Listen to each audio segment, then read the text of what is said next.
Morning all, welcome to another Chess24 Banter Blitz.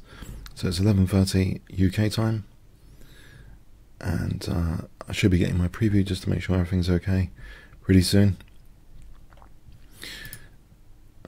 Okay, yep, there it is.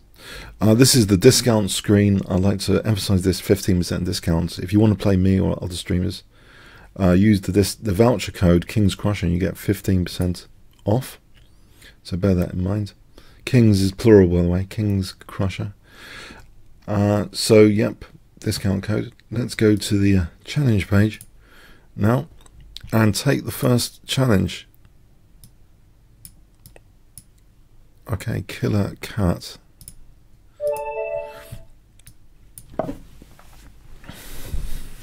So I'll start with E4, I think this morning. E4. Smith Mora.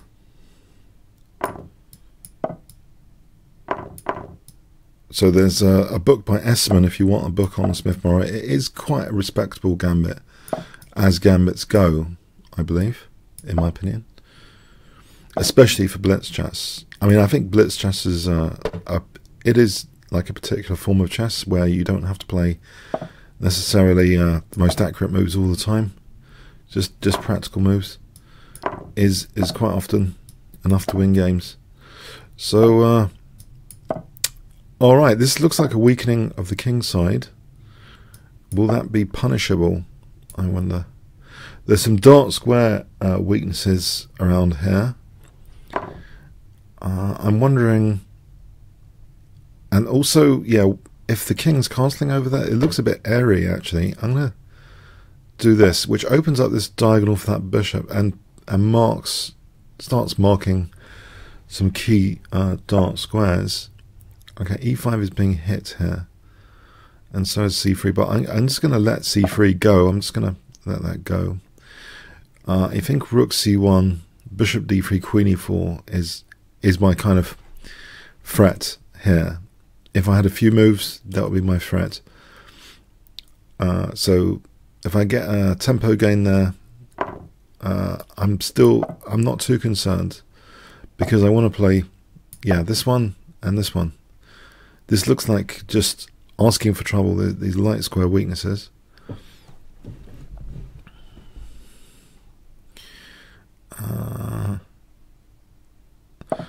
Right, I'm going to take that to keep that diagonal open. Now I'll play this. In fact, it seems here queen g6 looks strong because rook g7, queen e8. Oh, there's queen f8. Maybe. Okay. But this also looks strong. Knight h2 to g4. I'm going to go with this for a moment. In fact, yeah, queen g6 was probably a good idea. Even better here with knight h6 though.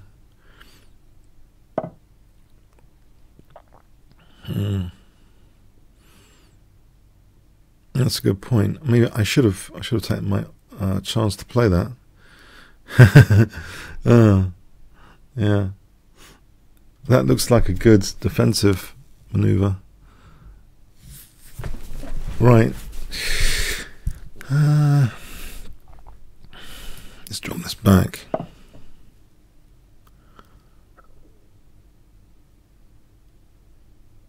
Yeah, that I could have taken out the h6 pawn. Yeah, that was a bit silly. I think I didn't see that happening. Queen f8 to g7. Okay. I probably need some more targets now.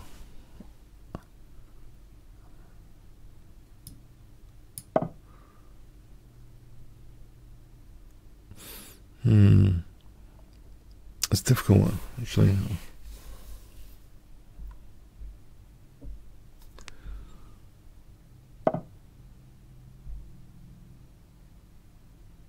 Alright, there might be a target with rook c7, knight f5, rook f7, knight e3, rook g7.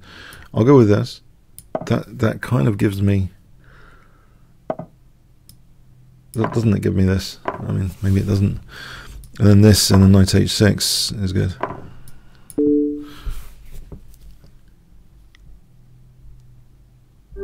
Yeah, there were quite a few weaknesses to look after that, so it makes it more difficult. Alright, thanks for the game, Killer Cat. Okay. Yeah, how difficult the position is to play might be a sort of function of how many weaknesses you have to look after. So let's see. The classic rocker.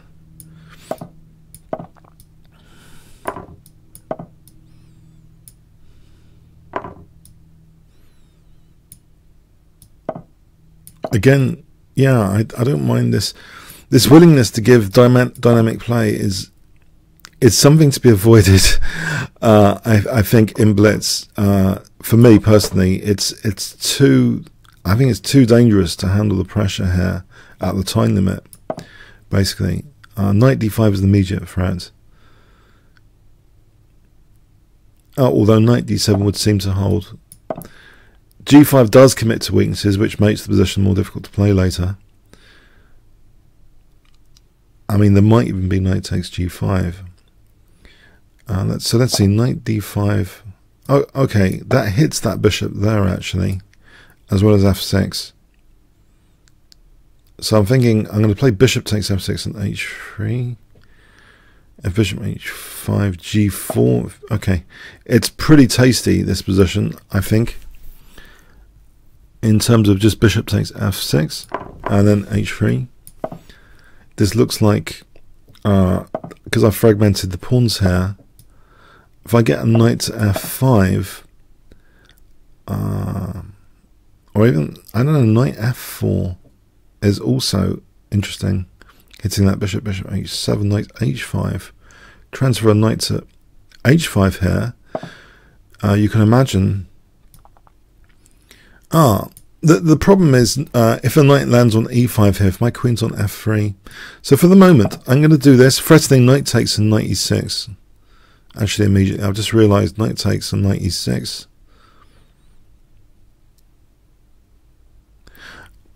So the queen F3, the damper on queen F3 for me, it's asking for a tempo gain later with a knight coming to E5 potentially, but maybe that doesn't matter so much. Queen G3, but the immediate threat is knight H takes G6, FG, knight E6 check, forking king and queen. Now let's see bishop H7. Bishop H7. This might be okay. This is going into this. It's yeah,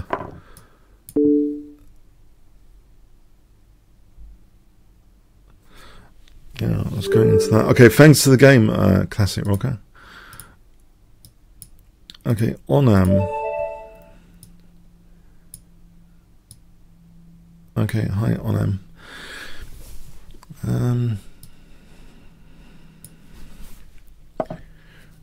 Right, I'll play Slav triangle because I think this is an opening which is fairly reliable.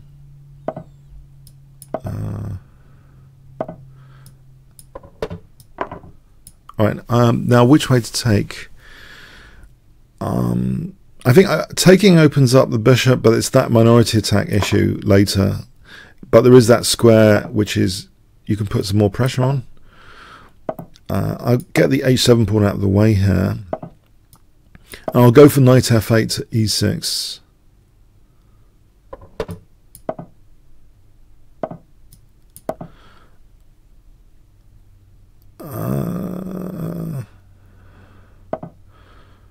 And I'll challenge this bishop. I'm trying to untangle to eventually leave some pressure on E4 actually.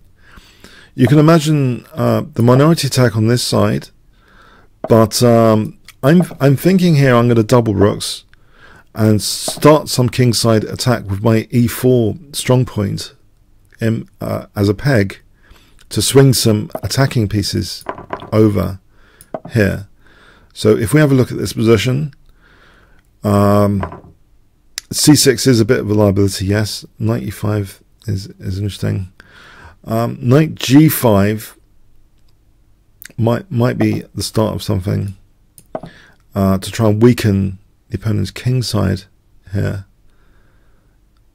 Even if it even if it's double pawns here, I've got maybe g4 after. This is also potentially a tactical liability, this rook. I'm wondering, like, bishop takes h7 actually hits that rook.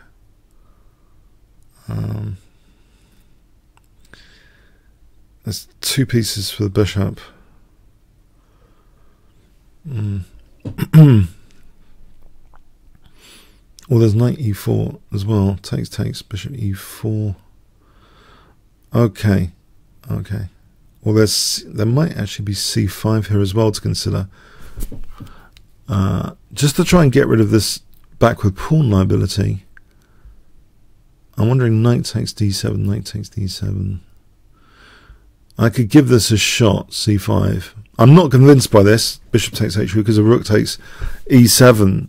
You know, if he took, then I'd take that rook. But rook takes e7 there. So given that, I'm thinking now c5. I'm not totally convinced. Okay, c5. There is a potential promise of a protected passed pawn here. If c4 was allowed, then that is a protected passed pawn. Okay.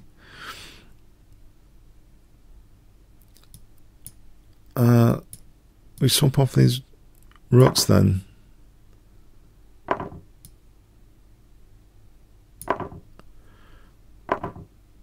Okay, can I play knight takes without penalty? Well, there's knight b5, queen b6. I'm still holding that knight, so I'm wondering if this is possible. Well, rather, I hope this is possible. Knight b5, queen b6. It's almost a bit wobbly, almost like a loose piece scenario, but not quite. Okay. Rook c8. I'm wondering if I'm just going into a self pin there. So what about rook d8 for a moment?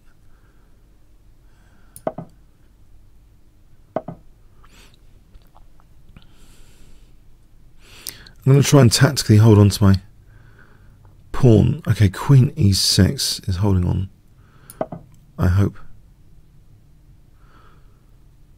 Now knight d5, rook d5 holds the knight. Okay. But no, this is a bit scary with the isolated pawn, I've got to say. It's a bit scary with this isolated queen's pawn. One benefit of an isolated queen's pawn is the pegs, the adjacent pegs on e4 and c4. Now with that peg I can hit f2, so you can imagine knight e4 taking there's some pressure on. Ooh.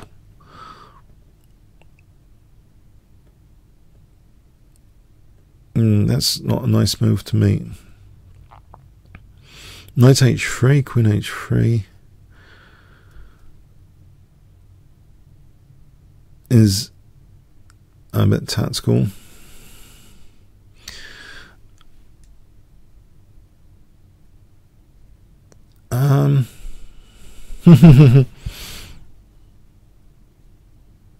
Okay, I better not run out of time here. Do something. But what?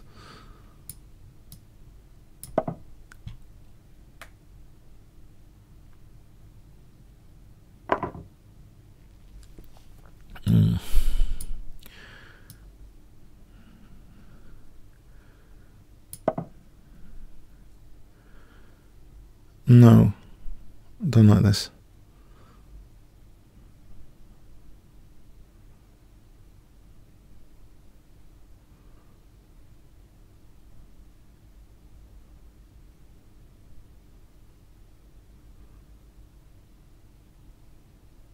It's not a good outcome. Knight e7, it's just not nice. That bishop c4 move was very good. Knight e4, I don't know. It's not stable. I don't think there's any stability now on e4. Knight e7 looks dangerous.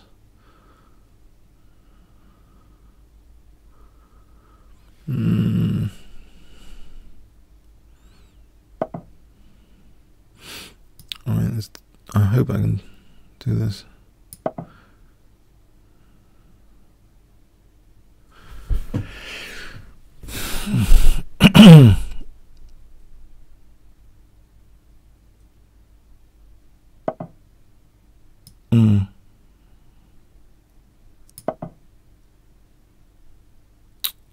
I think just rook c1 is uncomfortable for me.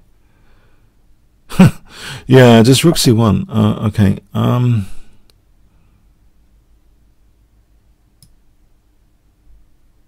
There's knight g6 check there. Whoa. There's knight g6 check there.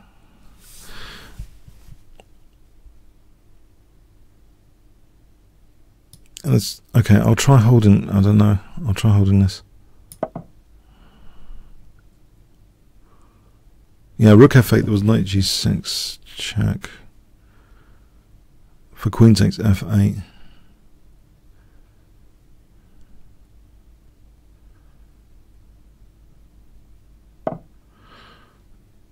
No, okay.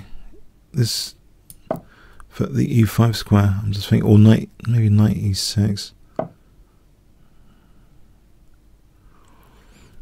Okay, what's the threat?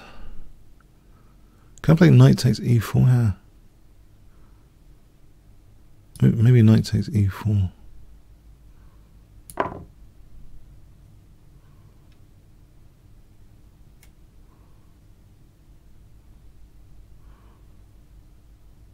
I don't actually know what I'm doing to rook e1, but that's besides the point. Okay. Okay, knight d6, maybe knight d6 here.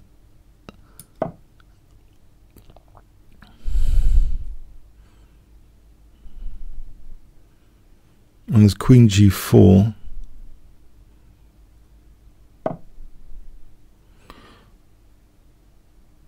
Oh, let's just get the queens off. 2 pawns for a piece is not very nice.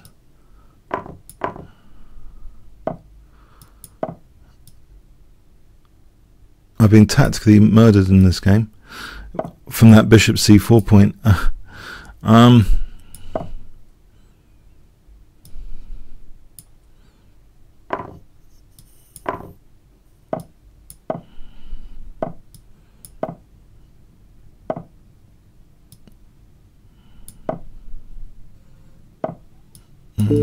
Get some clock burn.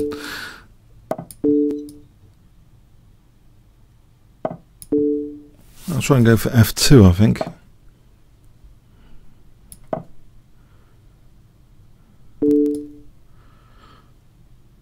Oh! Alright, is there a check here to win that knight? Knight takes g5, rook a5 check.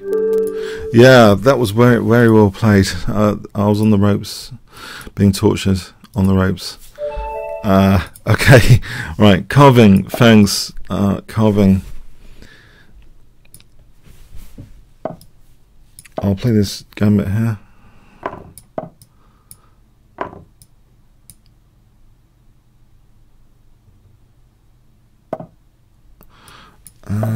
Bishop c4 looks okay. This looks almost as if it could be dangerous.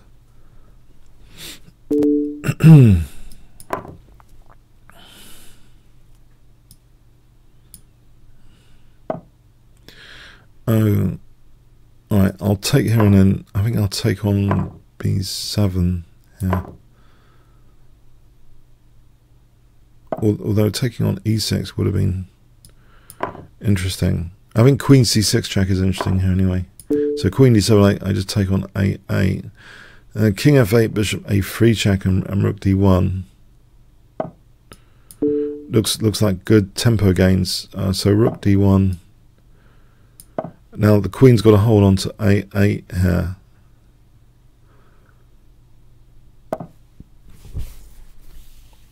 Or not.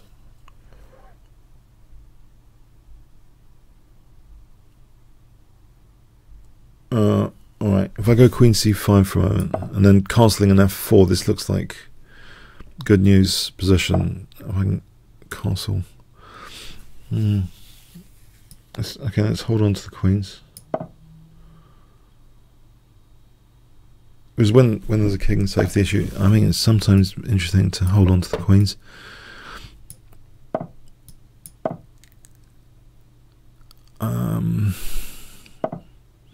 Now this looks, yeah, this doesn't look too hot to win that queen there. I'll take this guy, I think. Alright, I'll play the check there. And yeah, I think I'll go around for queen f3 now. And queen h3. Alright, thanks for the game, Carving. Okay, Kaz. So I'll play e4.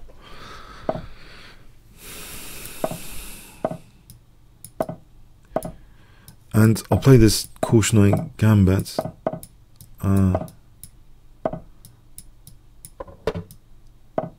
Okay, do I want to keep the lines open? I think I do, actually, because you get this backward pawn target sometimes, where it's a trade-off decision based on the exact position.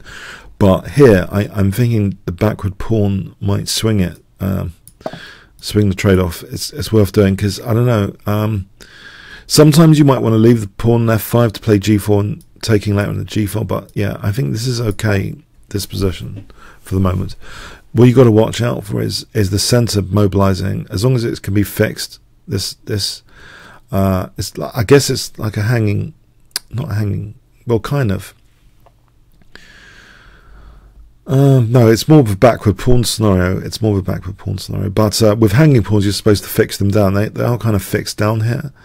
Let's take away this b4 square for a moment, and maybe b4. Just to kind of release the tension here, try and get black to release that central pawn tension. If I can reduce the responsibility of d4 care, I can do other stuff. If I knew that, for example, c4, bishop c2, I've got a much more stable center, then I won't have to worry about my center collapsing so much. So getting the opponent to release the central tension is a common idea. Or something you'd usually welcome, but it's again, it really depends on the positions. In many games of Magnus Carlsen with black against Anand, Carlsen has played a move like c4 in certain positions, because later, you know, it's like a passed pawn or on the queen side emerges. So yeah, these are just general patterns, really. I mean, so anyway, knight takes e5 here. And rook b1 might be okay. So there's an isolated queen's pawn there.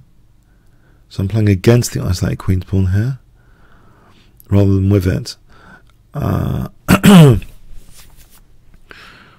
This f2 looks a bit fragile here, in fact. Okay, bishop d4, there's bishop takes h7 check, and queen takes d4.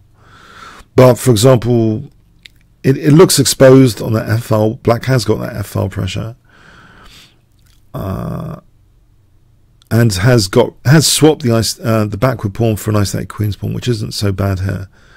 So overall, yeah, there's still everything to play for, I think. So let's see. Bishop g5 puts some pressure indirectly on d5, and there might be bishop f6 and queen h5 later, hitting h7 and d5. So this kind of thing, when you give up the bishop like that, quite often it's the case. I don't want to activate the rook. I'll play b5. Quite often when you play a move like that, you give up.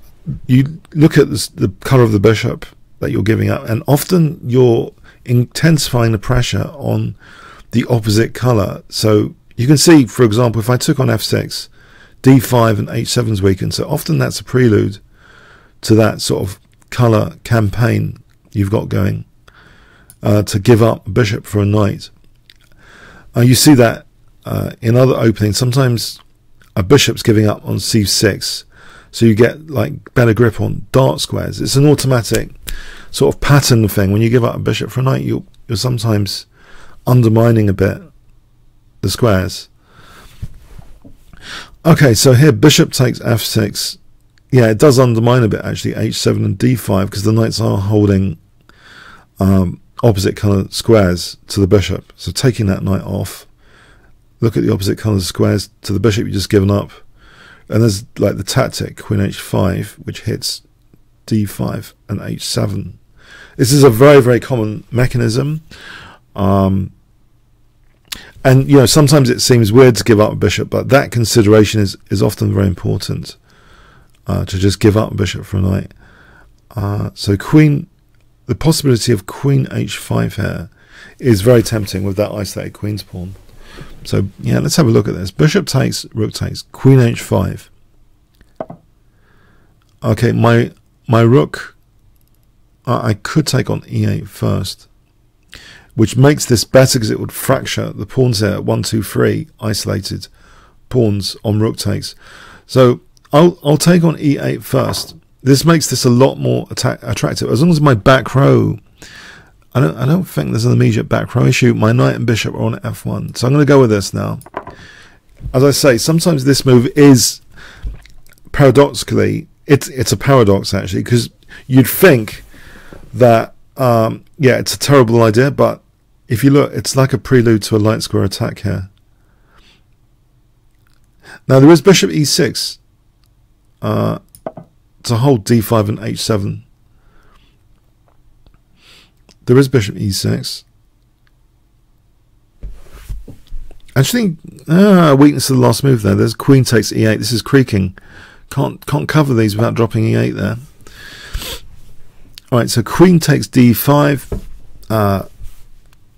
Bishop e6. It does seem to be a pawn, as long as my queen is not getting trapped. This tactic needs to be investigated, but it doesn't seem to be doing anything. Check out the forcing moves. Okay, I'm going to take on d5 here for a moment.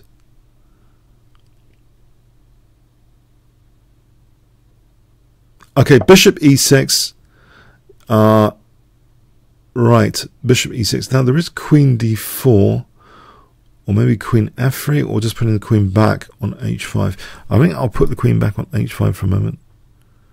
That, I hope, is okay. Now bishop takes, have a look here for forcing moves for queen e8, king g7. Now there's no follow-up, it seems, otherwise that might have been tempting to deflect the rook away from e8. But you've got to check always the configuration changes on every move when you look at forcing moves. So bishop takes, check here. Again, it's still not working. It seems, anyway. It's still not working. So what about knight f5? Well, I'm worried about my back row. Knight f5 or knight e4. Maybe knight e4. Maybe knight e4. I have to check out rook e4 to see any nifty back row tactics. I don't think they exist.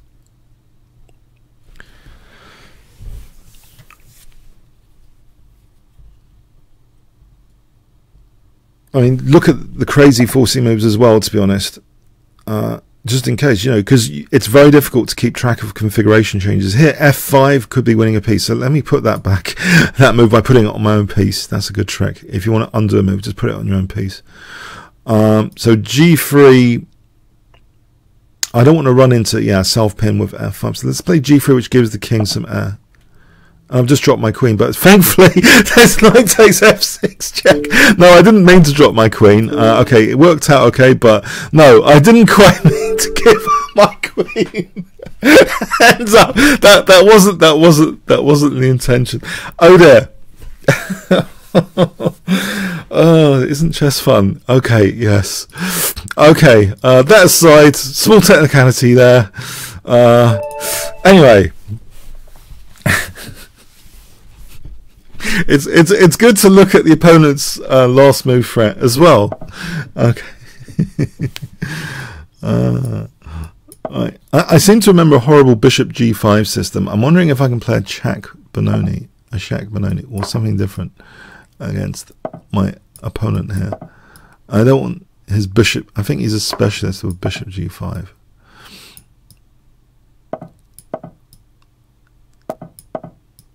at least, okay, this is...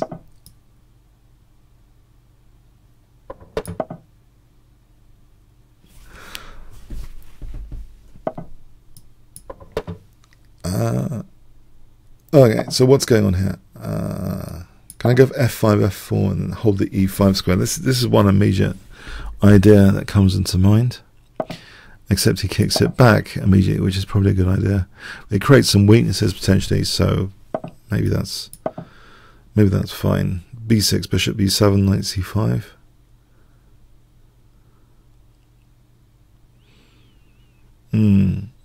What am I looking forward to there?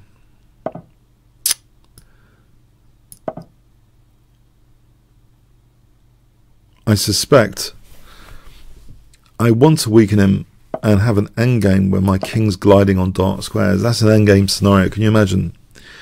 In the endgame, I'm hoping all the pawns on light squares will be the downside, the downfall and the downside of the opponent. All these pawns on light squares, the adjacent dark squares. You can imagine the king gliding in the endgame. So sometimes this is double-edged. It weakens my king in the short term, but it's weakening the dark squares. It depends if I can survive the onslaught. Maybe f5. Okay, there's queen c3 check as well to think about. Can I play f6 for a moment? And then maybe e5 or knight c5. e5, I'm giving a lot of squares on the plate here. Maybe a5 and then knight c5. I don't want b4 necessarily. If I'm going to stick a knight on c5, I don't want it like kicked so easily. So that was, I've got the en passant option now. That's sometimes a neat trick just to fix down. So you want a knight on c5, but you don't want it with hassle of b4. Okay, e6 is hit, so let's take that and maybe even get the queens off with queen c5.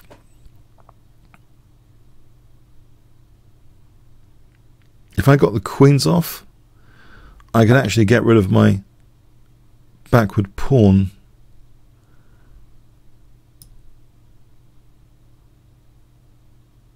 Okay, I've got a tempo on the knight, on the bishop here if he took. So I'm hoping I've got time for this. So takes, I'm on the bishop. I haven't got rid of this backward pawn though. Oh, hang on, he's dropping a centre pawn. He's dropped a centre pawn here. I don't know if that was intentional. If I played e5, there's knight d5. So if I want to take this pawn out, if taking here he could get rid of that target. Maybe it is best for me to just simply take that and hope that there's some weaknesses to celebrate. Oh, that's an interesting decision point here, roundabout here. I can imagine taking e5. I'm just fixing down my d6 pawn. This position with takes isn't so clear, although rook e8, knight d5. Okay, I'll go with that. I'll go with that. Yeah, there's takes and knight d5, knight b6. All right, but this pawn looks a bit vulnerable. Knight d5, rook e6, knight b6. This doesn't do white any favors. This g pawn, surely. I don't want to draw because I don't think this was intended. I don't think this position my opponent intended. I think it's very nice for me.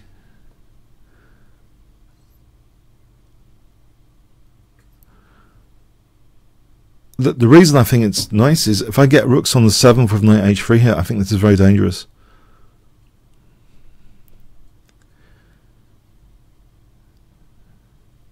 You can imagine g5, knight f4 after 2 rooks on the 7th. Oh, there's an immediate... Okay, there, knight takes is annoying. Alright, let's just do this for a moment to give the knight e4 if needed. Also, this f pawn coming to f3 looks dangerous, as well as rook g6 check. Okay, there's a few things to bear in mind here. But this is annoying that rook b8 is not working because of knight a4. What does that knight want to do? What is this? Can I not just kick this knight? Okay, rook f7 maybe.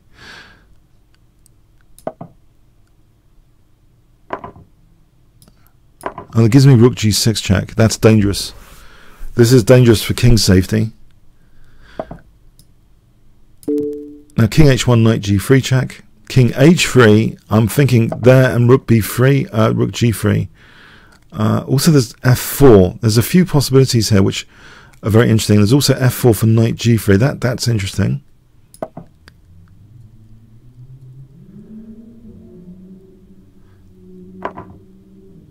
Okay, so if I go with knight g3.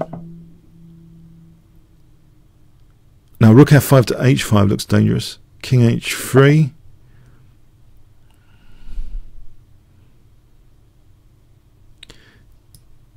Alright, rook g4 looks good in some respect, but there's king h3. Now is there king h3? Is there anything going on here? Knight f5. I can try and get this pawn. There's no rook g1 here pinning my rook. If I can get this pawn, I think I've got some sort of attack in this position.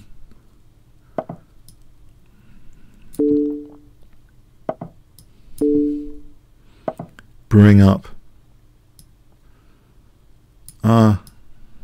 Take away that e4 square from the knight. There's also h4, h3 to think about. Oh, okay. If I put some pressure over here, is there knight b5?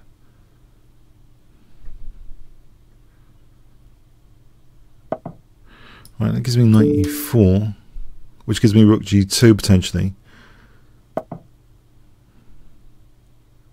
Rook g2, which gives me knight c5. Now king d4, there's knight b3 almost winning the rook, but that means rook f4 is ruled out. Can I go for... Okay, rook d2 check here, or h4. Okay, is knight takes b6. Oh, there's knight b3 check. So rook f4, knight b3 check. Knight d6, knight b3 check almost. Okay, that's a dangerous pawn. I gotta stop.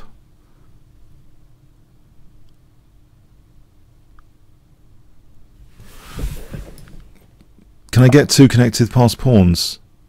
If he takes, there's two connected passed pawns.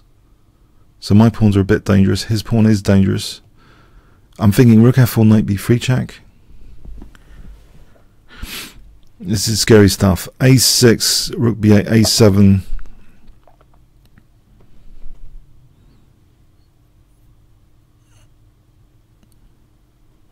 Right, can I do this? Rook f4, knight e6 check.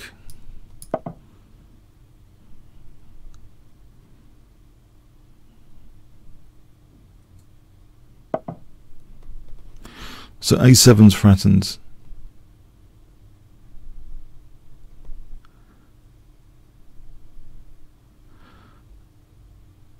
I'm going to just take that off.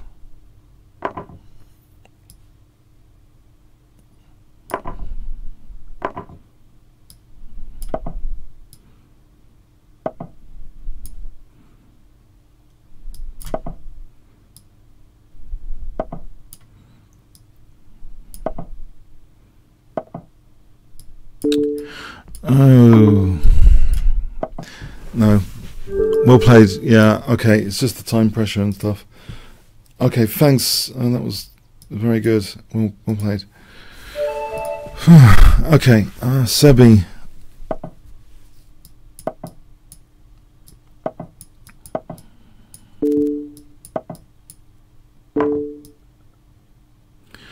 I don't mind this if I don't get smashed with inaccuracies. I might have some good centre pawns here in the future.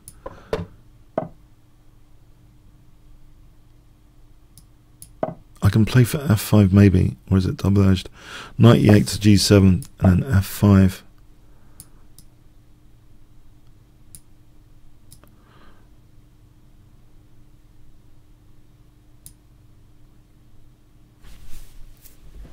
g7, f5. With the bishop pair expanding like this, this doesn't look like a position where the punishment's immediate, because the centre's kind of locked down. So when you do a flank operation like this, if the centre's locked down, could you imagine like c3 and d4 busting open centre lines going to my king? But there's two factors here. The centre's locked down and I got the bishop pair. So I think this plan is okay. Knight g7, f5.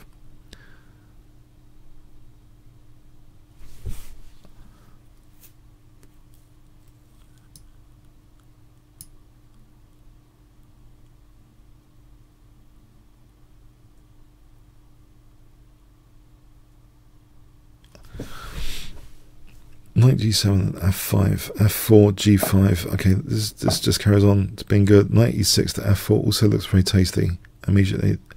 Any king h2, then maybe queen d7 to stop g3, because then there'll be queen 8 takes h3. So just knight e6 to f4 looks dangerous. Yeah, there might be a sack here. Got to factor in these forcing moves. So knight f4 though looks as though that's dangerous. Does he play g3? Right. Okay, f5 now. Or am I asking for trouble? He could take, and then something like knight e5 after maybe, but let's go for that. If I can get in f4, I'd be quite happy.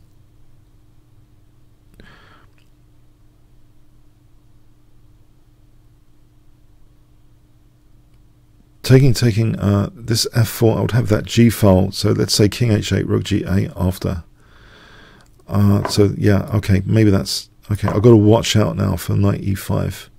What about there's also bishop h6, rook f7, knight e5. It starts to open up my king. Okay, let's try and make this a bit more solid. There's also this idea, okay, rook a7 to overhead g7. I think I've seen this in the Kasparov game once, but there's bishop h6 at the moment. If I played f4, I give up that e4 square. A knight could reroute to e4. But if he uses that knight, there's knight d4. So that doesn't matter. Maybe f4 is playable here. Knight d2, knight d4. If I can get f4 and rook g7, I think that'd be cool. f4 and rook g7.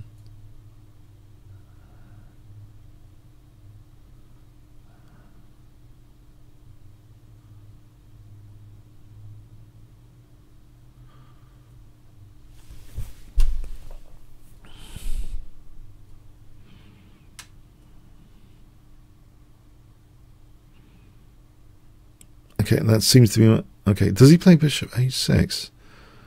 Or was that bishop like trapped there later? Is that the problem? Maybe it's kind of stranded there after f4 later. So a5 is also a liability. I don't mind losing it necessarily. A5 pawn. There's queen e1 anyway, probably to win that by force. So let's see. Rook g7 though coming up, and then concretely, the pawn chain here is the target. So something like knight g5, bishop takes h3, and queen c8. With the rook on g7, this could be dangerous. Let's imagine a king h2 there. Okay, queen e1 would have won the pawn. Maybe, okay, I'll build up on this pawn chain now. In fact, there might be a subtler way of playing this. Queen d7, knight g5, knight h3. Queen d7. There's knight b6 there as well. Is the idea, I think, d4. Okay.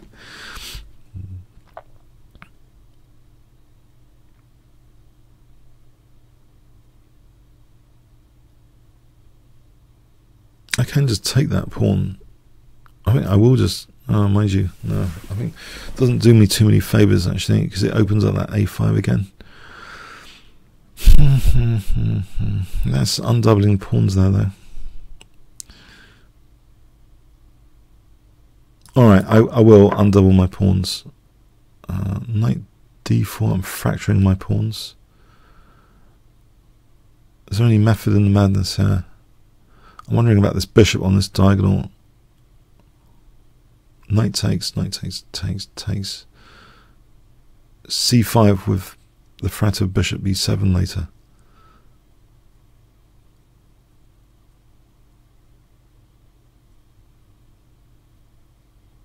Okay. Knight g5 here, just to hold on to e5. So it takes, knight takes f3. Alright, rook takes g5 here. Just hold on to e5 for a moment. Actually, bishop e6 to d5 would be a way of getting this bishop on the diagonal. Bishop e6 to d5 here. So queen c6, bishop d5.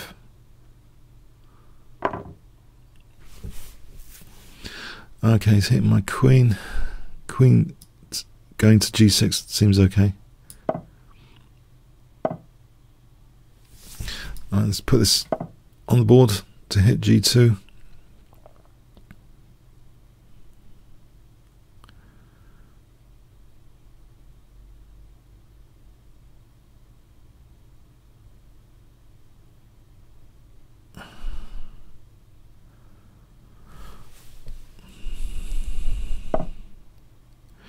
Put more pressure on with queen g6 holds e4 square against knight e4.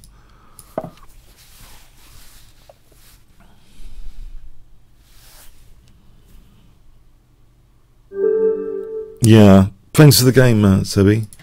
That was too dangerous there. Okay. Right. Okay. On did we just played on earlier, didn't we? So I'll go. I'm sure we just played on earlier. Let me just play some other challenges. Okay, 12-17. Did we play? I'm imagining this. On was earlier. So I'm just. I'm pretty sure. It rings a bell. I was just trying to make sure I spread the opponents out a bit.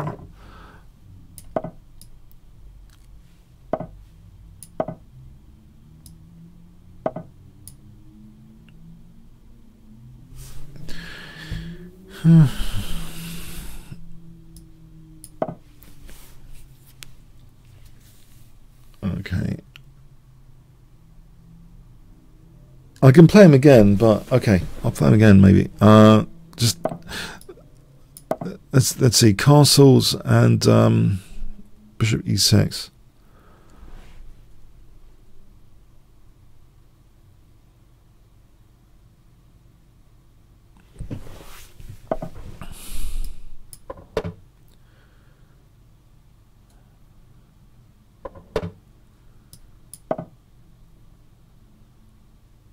This wouldn't do white any favours to take on c6, because it would heal my d5 square.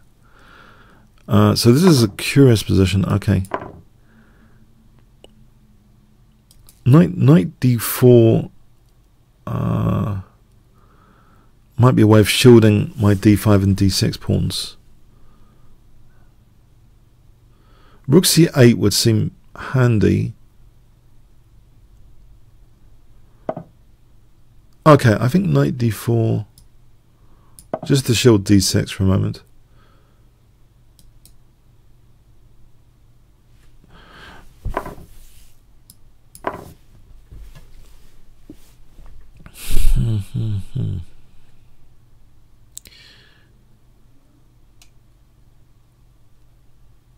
I wonder if queen b6.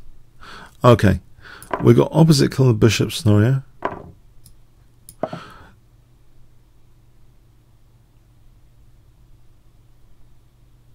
G6, king g7.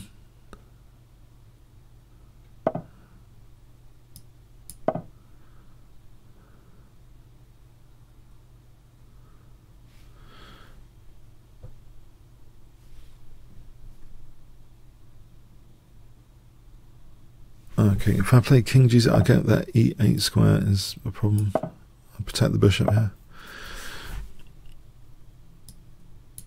Now he's released that e8, so I can put a rook there. Can I try doubling here? Is he going to actually give me this file? Aha.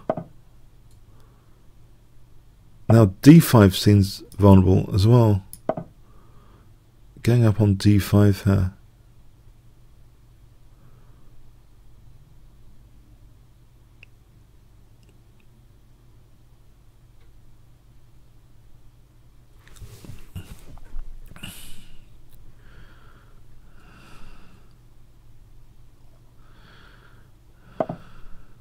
Okay, I think I can just take that without incurring a fracture.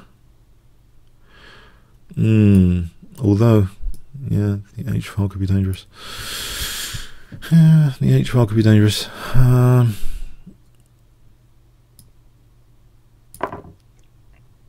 hang on, I've got an idea. I get the queens off with queen takes d5 soon. Maybe not immediately, because I'll incur a pawn fracture. But rook h1, queen takes d5, rook takes h5, queen takes f3. I don't want my pawns wrecked. So, can I do that in such a way without getting the pawns wrecked? So rook g5 first. And then I'm threatening queen takes d5 here.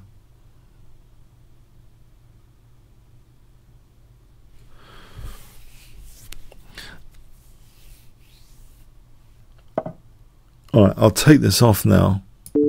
And oh, it looks like rook e3. If queen h4, h5, I think rook e3 is starting to pile pressure on.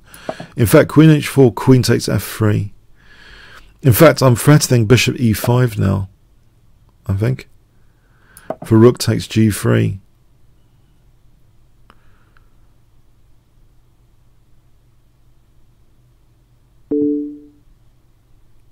Okay, I'm holding f7, so I don't know if this is working necessarily. Although I'm wondering why I've just given up the rook there. Okay, but anyway, there's queen takes f3. Yeah, that was a kind of rook blunder. Oh well. But anyway, it seems queen takes f3 check is... I'm really in control of these games, aren't I? Okay, thanks, Emma Lewis. Okay, thanks. That is bad because of queen takes f3, I expect. Alright.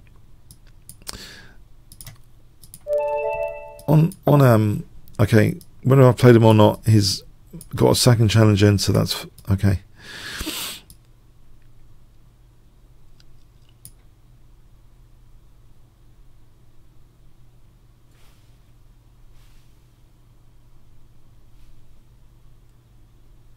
Okay, I might have to abort this. That's good. Let's abort this anyway. Let's carry on challenges then. So player number 5. Player number 5. What? Okay. Singapore.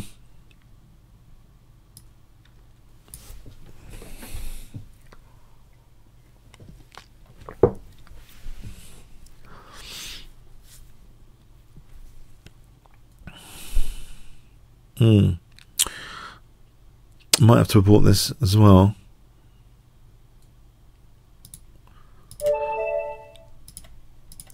Moving on. Pablogi. Pablog. I don't know. Pablog.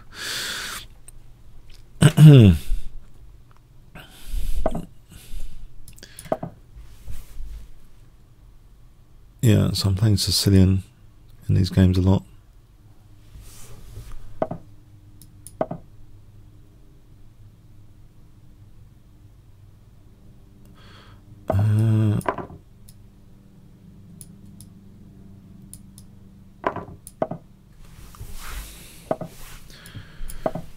So knight off.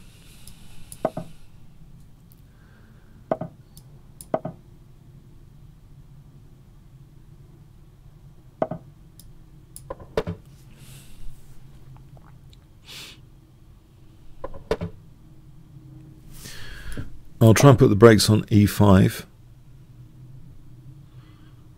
I'm thinking b5, e5, bishop b7 just in time, I hope. Maybe knight d7 is a bit safer.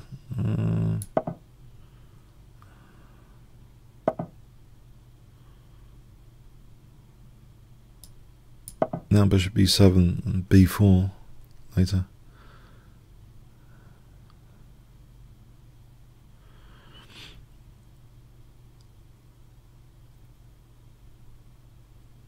Although I'm wondering if I'm encouraging queen h3 here. Yeah, e5, bishop e7, queen h3. That has been tested then. Okay, in fact, that's a bit of a relief because he's kind of blocked that h7. I'll use this square as well.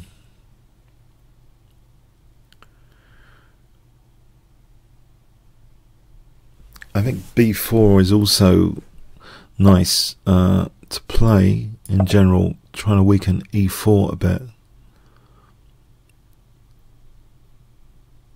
Oh, there's also knight f takes g4 hitting this bishop. I just realised.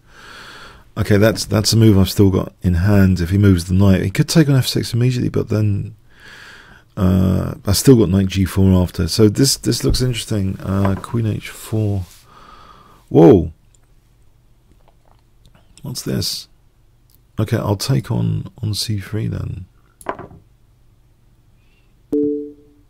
I don't mind activating the rook on the f file. Yeah, okay, that was checked, but I'm going to check now on knight fg4.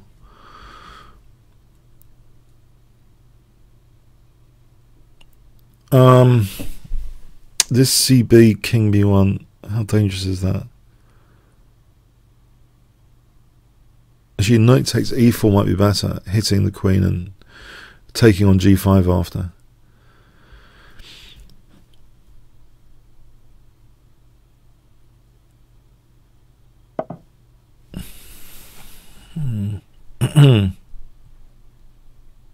Knight takes e7.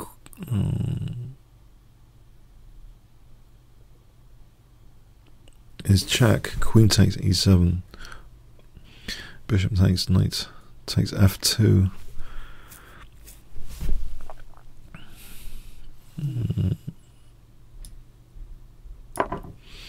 Knight takes, queen takes.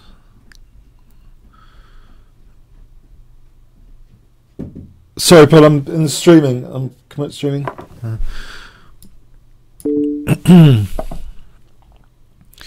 Let's put this on here, threatening rook b2, I hope. Bishop d5. Bishop d5.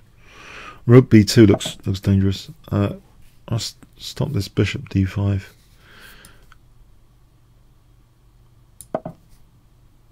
Maybe bishop d2 on h4.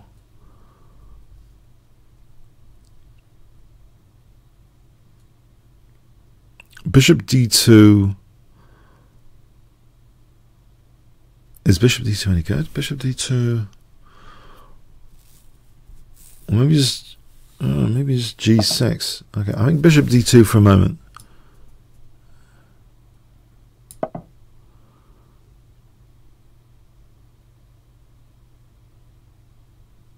G6 is it seems okay. That's what's going on here. Okay, there is knight c4 now. That looks interesting.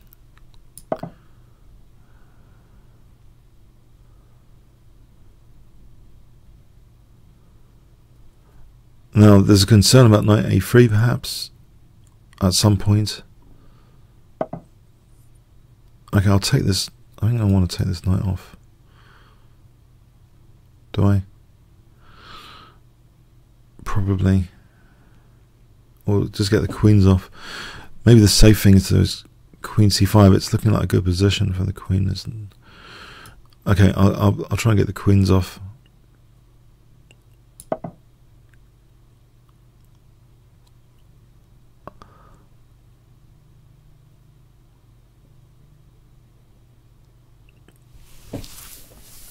It challenges some central squares there anyway. If the queen's not going to go back to a ridiculous place. I mean, there's knight d2 check anyway. Oh. Well, there's knight d2 check here, isn't there? As long as I don't get mated on g7.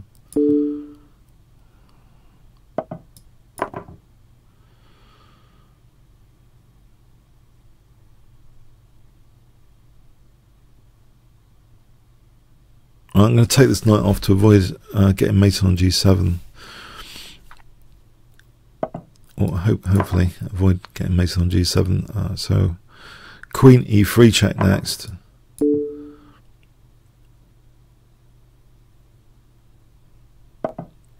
Okay, so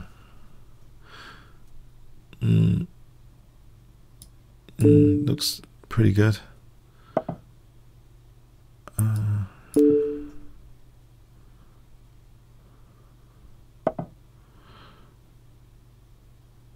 I think I'll go with takes and queen a5, which is this Nakamura game finish. Actually, I just saw earlier.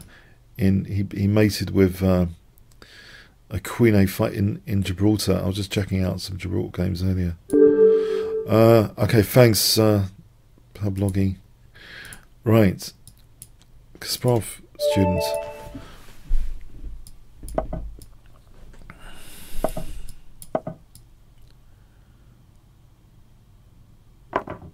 Center game.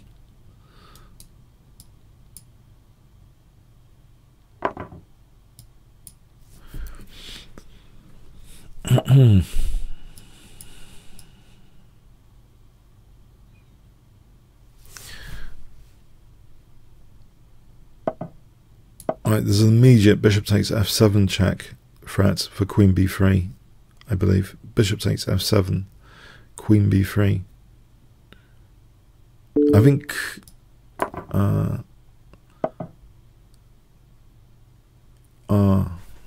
is e5 any good here? Maybe not. I'll just pin that for a moment.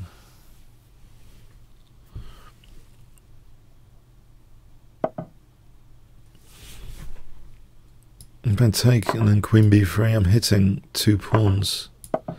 Queen c8. I think e5 is good because it fixes e6 a bit more. That knight on e5 looks good. There might actually be, so queen, let's say queen c8, e5, d takes, knight takes, castles. Let's say that position. Rook d1 later. Oh. Alright, I'll take this pawn off and just come back, or just take that. Oh, actually I don't want to lose e4. Maybe knight d4. Right, I'll play knight d4.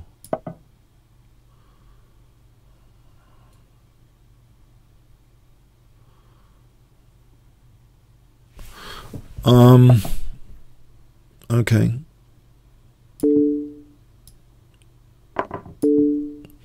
This looks like a target. Now that looks like a backward pawn. I need to stabilize with f3 and then castle, I think, or rook d1. So f3 to just hold e4, and then rook d1. You could try liberating the pawn with d5, I guess.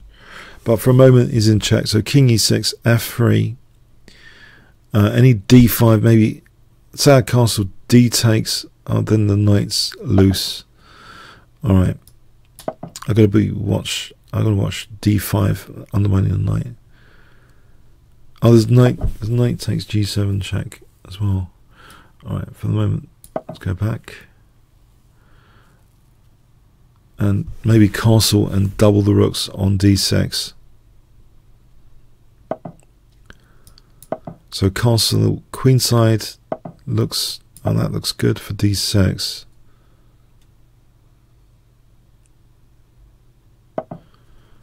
I don't mind that structure there because that will be another backward pawn. There'll be 2 backward pawns here on d6 and h6. And you can imagine knight f5 hits both of them actually. You can imagine this structure with g4, knight f5. I'm hitting both d6 and h6 there. I think knight f5 anyway looks good, whatever happens, but this looks ideal, knight f5 and g4. I think immediately might be possible because d5 I can take with the rook, don't have to take with the pawn and lose the knight. d5 take with the rook and still threatening rook d6 check. That's nice in principle to fix down pawns, but it's probably an overkill at the moment, given this d6 pawn is there, just in this position available, it seems. So let's see. Rook takes d6 check. I can actually just take this other pawn off.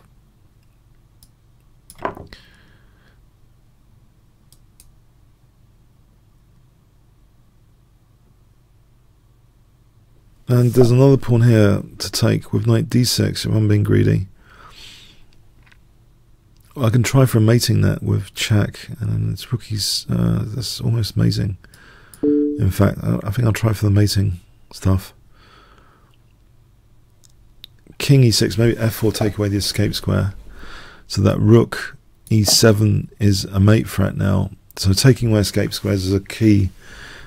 I believe a key consideration for attacking players, how you take away key escape squares. It's a very fast way often just of ensuring checking for mating nets. I think here is rook h6 is mating.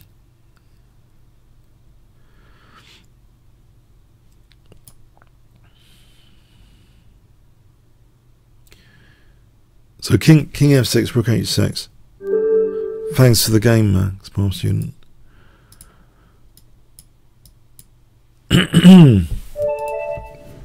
Good question.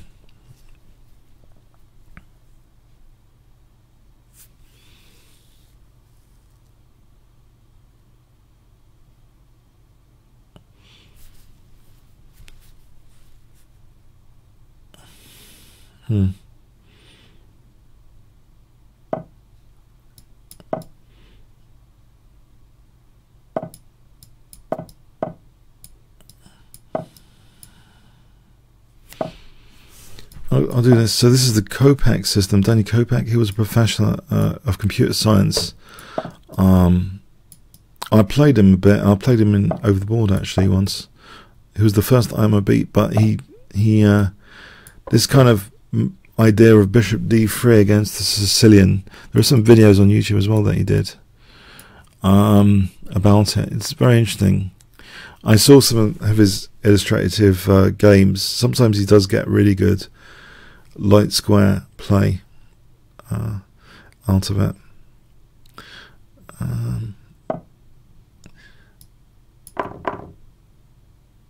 So let's see. Bishop g4 would seem might be okay.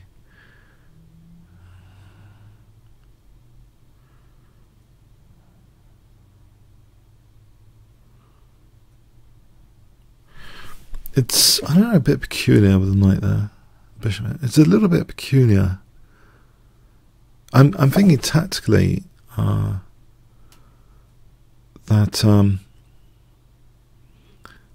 this pin seems awkward here with the bishop there.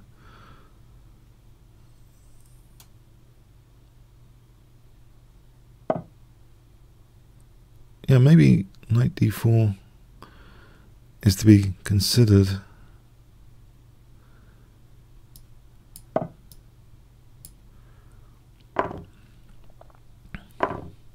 I'll double the pawns, try and take the dark squares.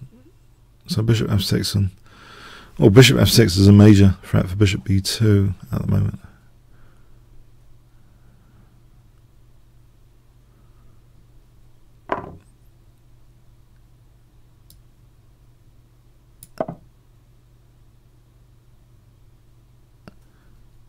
Maybe bishop e5. Okay, he's taking away pawns. Okay, he's taking away pawns.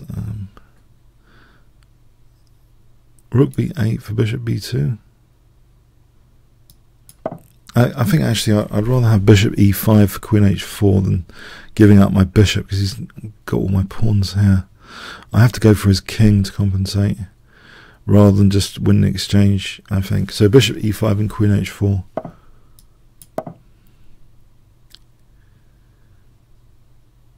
Oh, he's got knight c4. Maybe there's rook c4, queen h4. Rook moves, queen h3 there to stop king f1. Queen h3 stops the escape. F4, oh, hits the queen on h3. Oh, crikey. No, the queen's on c4. Let's run this through again. Knight c4, rook c4, queen c4.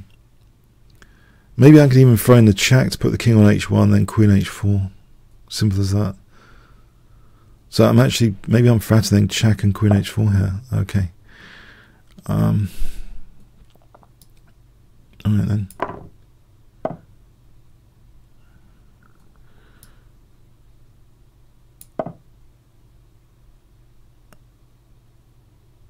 Alright, f5.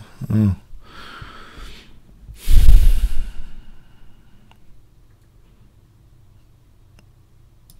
Let's just do this. f6. Install on the dark squares some pieces.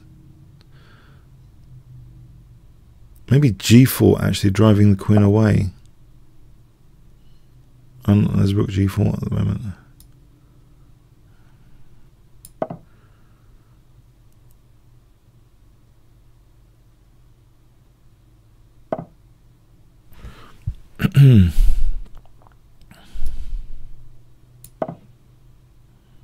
Rook g4, g4. I mean rook g7, g4. And gives knight f3. Queen h4, bishop g5. Or just knight f3. Knight f3 and bishop e5. Bishop e5 for f5 and queen h4. Looks good. Let's say it does rook g2, bishop e5, queen moves. Let's pin that. I can torture the pin here. Oh.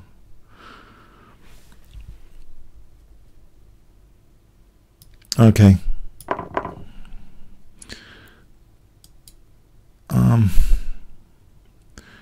He's got a dreaded simplification of the position that I didn't want.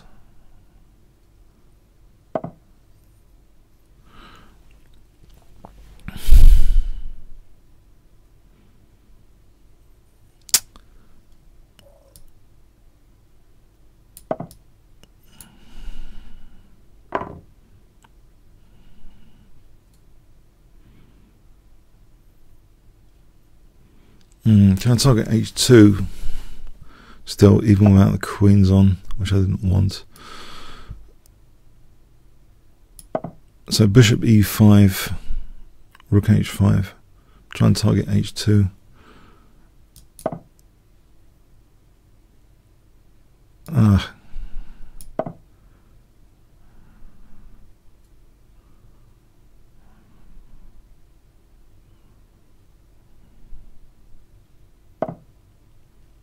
Right, so okay, knight h4.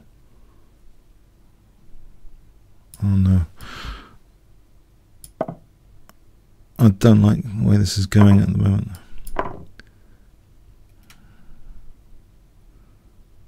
Don't tell me there's f4 now and he's on the bishop. There's a check. Or bishop move.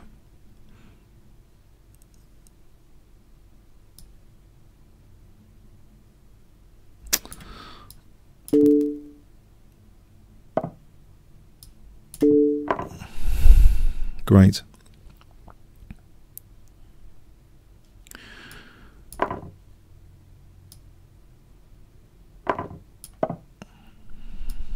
This is certainly not the scenario I wanted for Malia. I thought I had some good attack. Anyway, now he's got this passed a pawn. Can I try and use my king?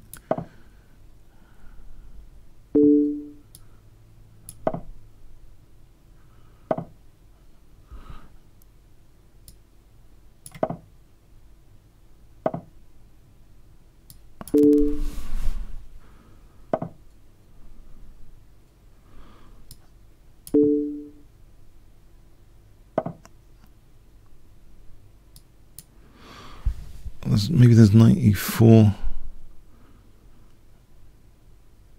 Oh, I don't think I've got a mating in that.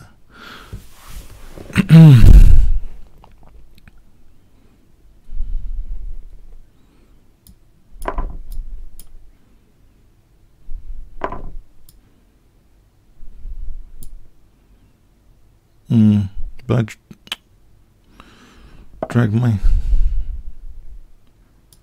pawn down.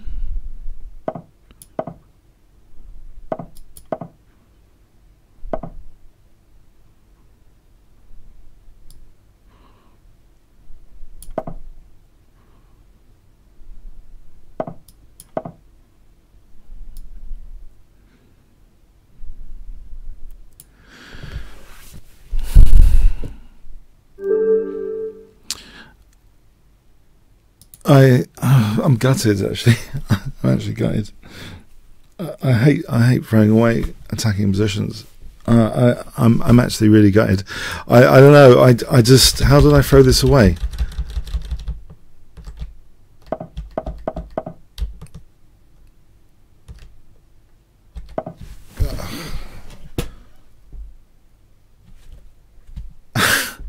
Okay, anyway, okay. I thought it was too awkward over here for, okay. Well played, yeah. No, it was very resourceful, F4 and stuff. It was the only thing to do. I mean, okay. Non-premium have to decline. Moby.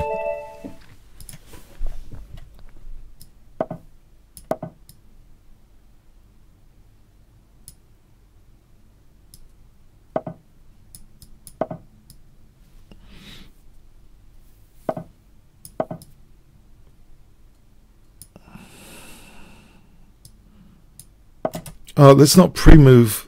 Okay. Stop pre-moving. Stop pre-moving. It's not bullet chess. Okay. I have to remind myself this isn't bullet chess. Okay. He could have played d5. He could have just won a piece there. Let's just try and play a bit more carefully. I don't mind d5 here. I think I'll just put the knight back. Right. ed and knight d4. Isn't that a free centre pawn? Bishop h6, there's knight f5 to kick the bishop out.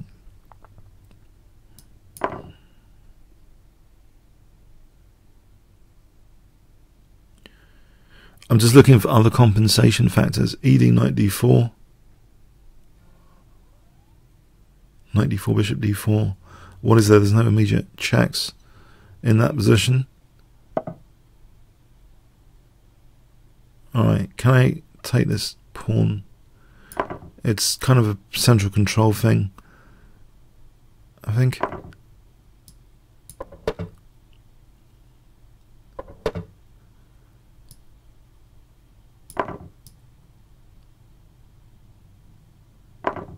Alright, so let's see. Knight e5, bishop e5.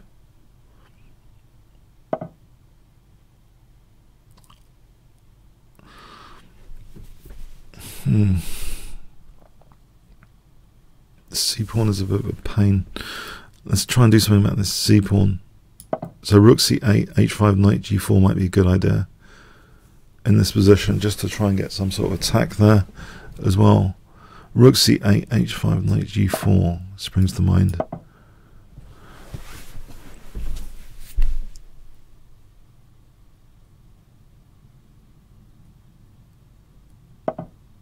Right, this is a useful peg, I think, in this position. This g4 square, to just have a peg there.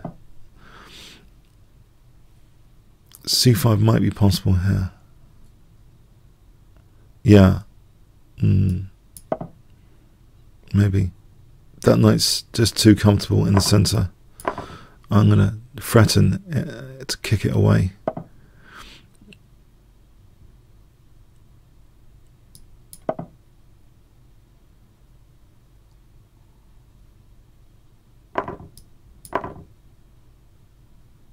I think there's bishop f5 here. Knight b5, bishop f5 looks nasty.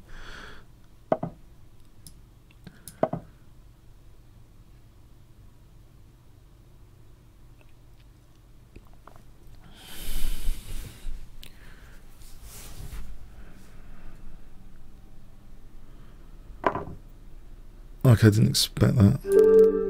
Alright, thanks for the game, Moby.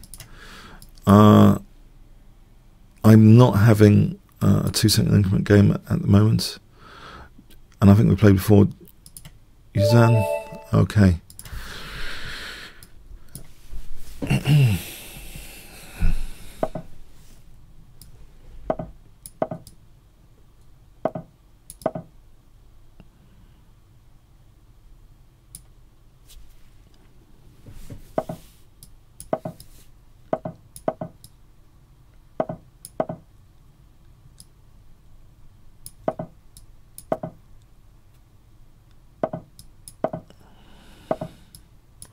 Knight f4, if queen e3, knight takes g2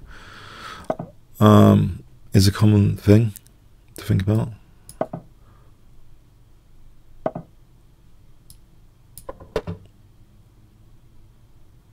So does he take knight f4? Okay, it stops that altogether. That could be an annoying pin because he's weakened that g4 square. Right, hits my rook.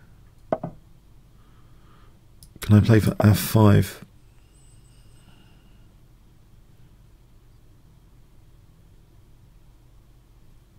But do I give up that e4 square? Is that really bad if I play for f5? No, my bishop is needing squares. Let's go back. Bishop c8, knight g4 instead.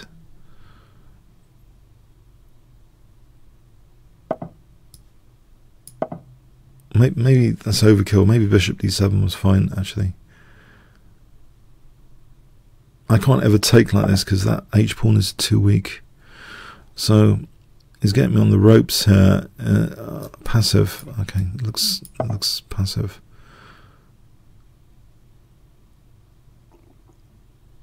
In fact, I'm being squeezed on this side with nothing to do on that side.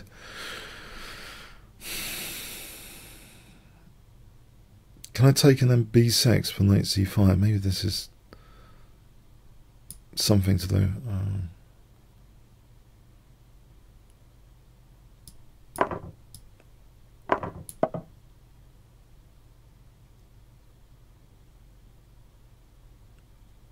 Oh, as I'm doing nothing, I can't. I got to try and do something. Basically, this doesn't look good in principle. This what I've just done, but it's maybe some tactics I created.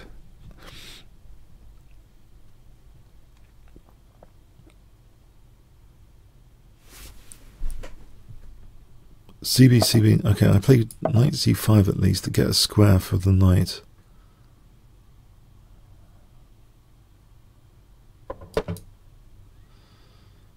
In fact, there's f6 here, isn't there? It's now that e6 square. There's no h3 for the knight.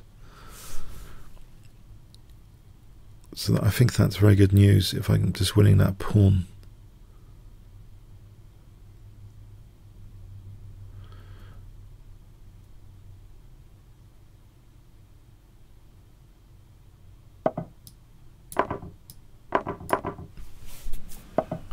Let's get the queen out of the firing line. I think b5 is fine to shield the a6 pawn. I probably want to get a rook into d4 here. Rook d8, rook d4.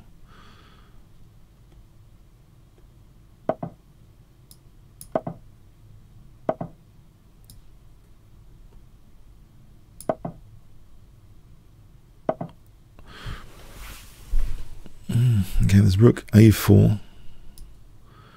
See if I can target that. He's not going to give me the e5 square, is he? Oh, he is. Alright, knight e5, knight h5. There's bishop g4 there. This looks like a gigantic place for a knight in the circumstance. Knight e6, queen e6. I'm covering c4 at the moment.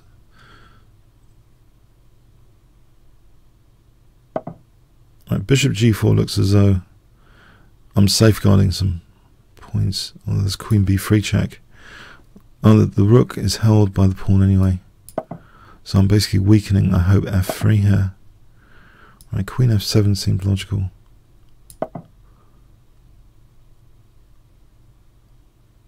holding c7, keeping contact with the center squares as well. Bishop takes almost, queen d5 comes into mind. There's two rooks protecting that knight. It's not working. No. Okay, bishop takes e2. Or does rook e8? What about rook e8 here? Let's look at the tactics of this. Bishop g4, knight g4, there's knight c7. HG instead, I'm looking forward to knight f3 check. So I'll go rook e8 for a moment.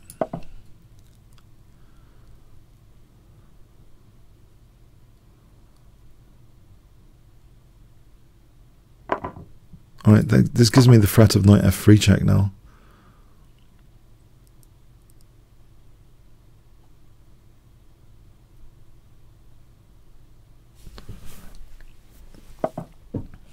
Which is ignored. He gave me that pawn as a hook for f3 just then. And I can take on e4. I think this is good news, basically.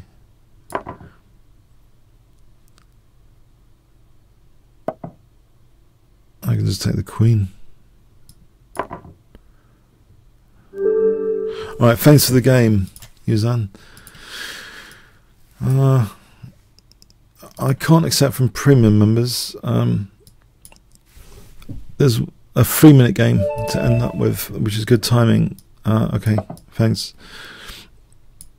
I think this will be the last game of the session. Hope you enjoyed it today. 1 fun, 10 boring if you want to vote.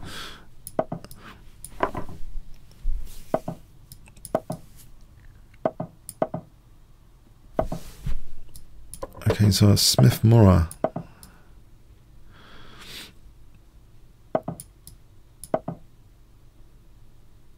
In fact, why didn't I think about queen b3 just then? Alright. I don't know. It's a 3-minute game. Let's stop knight d4 for a moment. Let's bring the bishop to g3.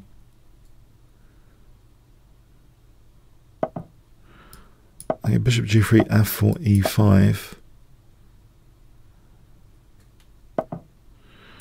Okay, this could be handy on a4 in some scenarios, I imagine, potentially.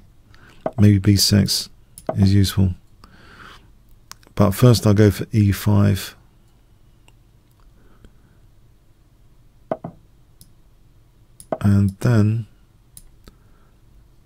And then what?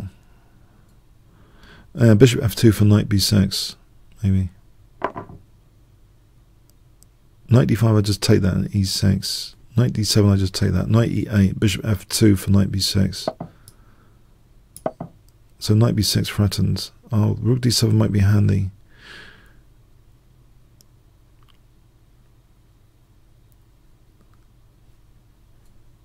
Rook d7. I'll go with rook d7 for a moment.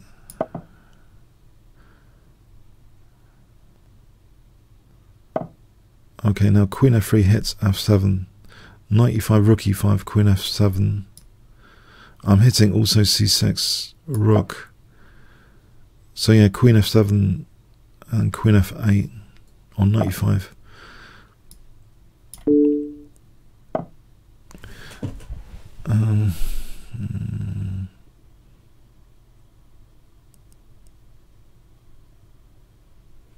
Just need to get rid of the knight.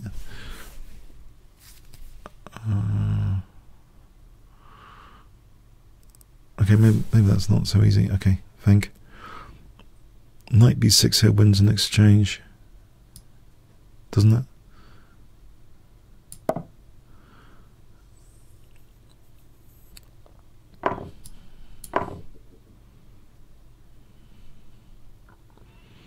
Bishop e6 for queen g8. Bishop e6, queen g8. Let's check though. Let's just move this for a moment. Back. Oh, knight h4, knight f4. Knight f4 might be good for g2 for queen d7. Alright, knight f4 is dangerous. No, knight f4, queen takes f8. The knight's holding f8. Okay, otherwise yeah, deflecting the rook would be nice in principle. I'm threatening bishop takes e6. Okay, yep. All right, okay. Okay, hope you enjoyed today. Thanks for the games, guys. And a couple of you, yeah, had, I'm sure, winning positions there. And it's just clock pressure and Blitz as well, factor in. Thanks very much. Have a good rest of the weekend. See you next week. Cheers then.